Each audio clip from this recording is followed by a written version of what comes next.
हिमालय की पहाड़ियों के पास एक छोटा सा गांव था।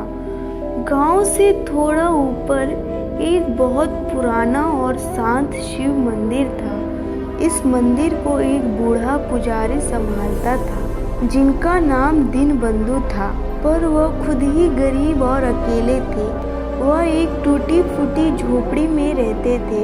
रोज सुबह उनकी पूजा का सामान केवल एक ताज़ा जंगली फूल होता था, जो कि वह उस फूल को घंटों तक ढूंढते थे, और नदी का साफ पानी। उनकी पूजा में सादगी थी, पर श्रद्धा बहुत थी। गांव के अमीर जमींदार सूर्यकांत, जो हर बात पर पैसों का हिसाब लगाते थे, हमेशा उनका मजाक उड़ाते थे। सूर्यकांत कहते थे, अरे बाबा दीनबंधु, इस पुराने मंदिर पर टाइम क्यों वेस्ट कर रहे हो? भगवान को खुश करना है तो लाखों का दान करो। तुम्हारा यह एक फूल और पानी का क्या काम आएगा? दीनबंधु मुस्कुराते हुए, सूर्यकांत जी, आप गलत सोचते हैं। भगवान को हमारी दौलत नहीं चाहिए, उन्हें हमारी नीयत और हमारा समय चाहिए। मेरे पास जो सबसे कीमती है, मेरा दिल पूरा, मैं वो उन्हें देता हूँ। दौलत ज़रूरी नहीं है, मेरी श्रद्धा है, मेरी भक्ति है। भले ही मेरी सादगी छोटी है, पर मैं पूरे दिल से करता हूँ। फिर एक दिन गांव पर बहुत बड़ी आफत आ गई। पहाड़ों से जोरदार मिट्टी का खिसकना हुआ और गांव का नदी से संपर्क पूरी तरह से टूट गया। पीने का पानी खत्म होने लगा। जमींदार सूर्यकांत ने अपनी सारी संपत्ति लगा दी। उन्होंने शहरों से पानी का टैंकर मंगवाया, पर रास्ते बंद हो चुके थे। उनका धन और अधिकार दोनों ही बेकार हो गए। उन्हें पहली बार लगा कि उनका पैसा किसी काम का नहीं है। गांव में निराशा छा गई, सबने हार मान ली। उस दिन दीनबंधु रोज की तरह मंदिर पहुंचा। सब कुछ सूख चुका था। उन्हें पूजा में चढ़ाने के लिए एक भी फूल नहीं मिला।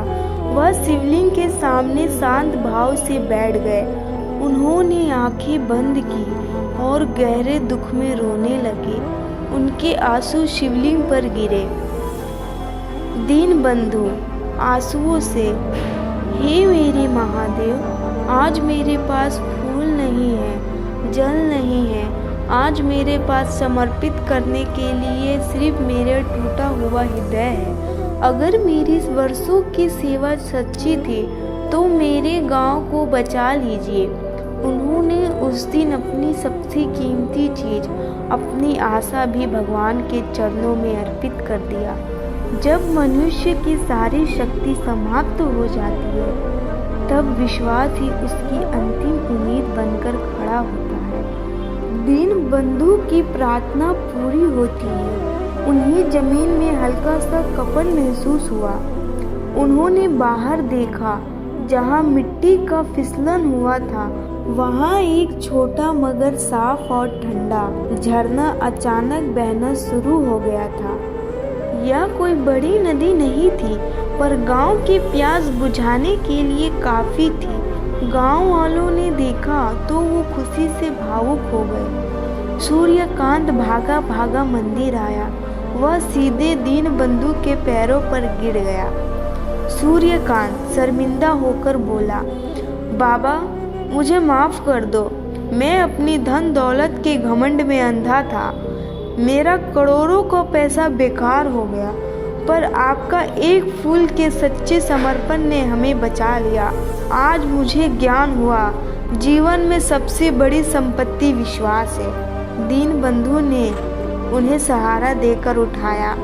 उस दिन से सूर्यकांत ने अपनी संपत्ति गांव की सेवा में लगा दी। दोनों मित्र बन गए और दीनबंधु की निष्ठा पूरे क्षेत्र के लिए सबसे बड़ी प्रेरणा बन गई। हार तब होती है जब आप प्रयास करना छोड़ देते हैं। ईश्वर को आपका धन नहीं, आपका अटूट विश्वास चाहिए। मुश्किल कितनी भी बड़ी हो, अपनी नियत और निष्ठा पर टिके रहे।